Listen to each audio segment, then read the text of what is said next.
കൂട്ടുകാരെ നമസ്കാരം. കഞ്ഞിയും വാട്ടുകപ്പയും മാങ്ങാച്ചാറുമാണ് ഇന്നത്തെ വീഡിയോ. വൻപയർ കൂടി ചേർത്താണ് വാട്ടുകപ്പ തയ്യാറാക്കുന്നത്. 1 കപ്പ് വൻപയർ എടുത്തിട്ടുണ്ട്. വൻപയർ വാഷ് ചെയ്തതിന് ശേഷം വെള്ളത്തിലിട്ട് കുതിരുവാനായി വെച്ചിരിക്കുകയാണ്. അതുപോലെ വാട്ടുകപ്പ 2.5 കപ്പാണ് എടുത്തിട്ടുള്ളത്. കപ്പയും വാഷ് ചെയ്തതിന് ശേഷം വെള്ളത്തിലിട്ട് കുതിരുവാനായി വെച്ചിട്ടുണ്ട്. ഏകദേശം 6 മുതൽ 8 മണിക്കൂർ സമയം വരെ ഇത് വെള്ളത്തിലിട്ട് കുതിർത്ത് എടുക്കണം. അപ്പോൾ ഷെഫ് ജോജിയുടെ ഒരു പുതിയ വീഡിയോയിലേക്ക് എല്ലാ കൂട്ടുകാർക്കും സ്വാഗതം.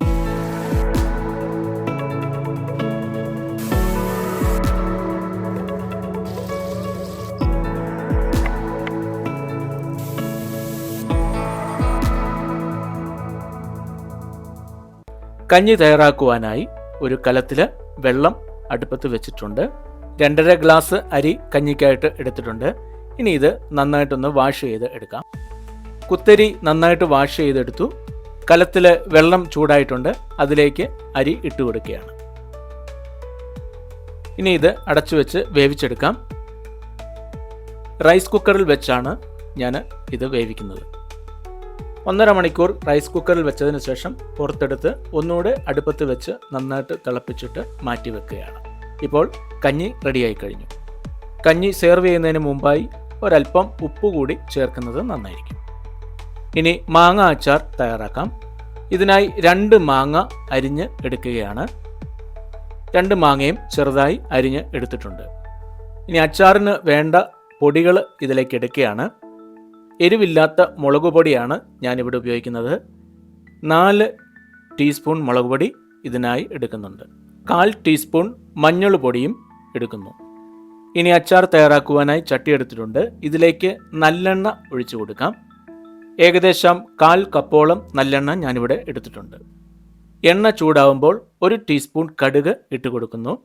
കടുക് പൊട്ടിക്കഴിയുമ്പോൾ 1/4 ടീസ്പൂൺ ഉലുവ കൂടി ഇതിലേക്ക് ഇട്ട് കൊടുക്കുകയാണ്. ഇനി 2 തണ്ട് കറിവേപ്പില ഇതിലേക്ക് ഇടുന്നു. ഇനി നീളത്തിൽ അരിഞ്ഞു വെച്ചിരിക്കുന്ന ഇഞ്ചി 1 ടീസ്പൂൺ, അതുപോലെ നീളത്തിൽ അരിഞ്ഞു വെച്ചിരിക്കുന്ന വെളുത്തുള്ളി 1 ടീസ്പൂൺ, പച്ചമുളകും ചെറുതായി അരിഞ്ഞത് 1 ടീസ്പൂൺ, ഇത്രയും കൂടി ചേർത്ത് ഇതിനി നന്നായിട്ടൊന്ന് മിക്സ് ചെയ്തെടുക്കാം. ഇതൊരു മീഡിയം ലെവലിൽ റോസ്റ്റായി വരുമ്പോൾ നമ്മൾ എടുത്തു വെച്ചിരിക്കുന്ന മുളക് പൊടിയും മഞ്ഞൾ പൊടിയും ഇതിലേക്ക് ചേർത്ത് അത് നന്നായിട്ടൊന്ന് വഴറ്റി റോസ്റ്റ് ചെയ്ത് എടുക്കാം. ഇതിലേക്ക് ഒരു 1.5 ടീസ്പൂൺ കണക്കിന് കായപ്പൊടി കൂടി ചേർത്ത് കൊടുക്കാം. വീണ്ടും ഇത് നന്നായിട്ട് മിക്സ് ചെയ്യാം. ഇനിയും ഈ പൊടി അധികം മൂത്ത് പോകാതെ ഒരല്പം വെള്ളം ഇതിലേക്ക് ഒഴിച്ചു കൊടുക്കാം. വീണ്ടും ഇത് നന്നായി മിക്സ് ചെയ്യാം. ഈ സമയം മാങ്ങ അച്ചാറിന് ആവശ്യത്തിനുള്ള ഉപ്പ് ഇതിലേക്ക് ചേർത്ത് കൊടുക്കാം. ഉപ്പ് ചേർത്ത് നന്നായിട്ട് മിക്സ് ചെയ്ത് എടുക്കാം. ഇനി കുറച്ചുകൂടി വെള്ളം ഇതിലേക്ക് ഒഴിച്ചു കൊടുക്കുന്നുണ്ട്. ഈ അച്ചാർ നമുക്ക് നല്ല ലൂസായിട്ട് വേണം, കാരണം കപ്പയുടെയും കഞ്ഞിയുടെയും കൂടെ കഴിക്കുവാനായിട്ട് ഉള്ളതായതുകൊണ്ട്. മാങ്ങ അച്ചാർ എങ്ങനെ തയ്യാറാക്കാം എന്നുള്ള ഒരു വിശദമായ വീഡിയോ ഇതിനു മുൻപ് ചെയ്തിട്ടുണ്ട്. ആ വീഡിയോ കണ്ടിട്ടില്ലാത്തവർ അത് കാണുവാനായിട്ട് ശ്രമിക്കുക. അതിൻ്റെ ലിങ്ക് ഇതിനോടൊപ്പം കൊടുക്കുന്നു. ഈ സമയം അരിഞ്ഞു വെച്ചിരിക്കുന്ന മാങ്ങ ഇതിലേക്ക് ചേർത്ത് നന്നായിട്ട് മിക്സ് ചെയ്ത് എടുക്കാം. ഇപ്പോൾ മാങ്ങ അച്ചാർ റെഡിയായി കഴിഞ്ഞു. ഇനി വൻപയർ നമുക്ക് വേവിച്ചെടുക്കാം.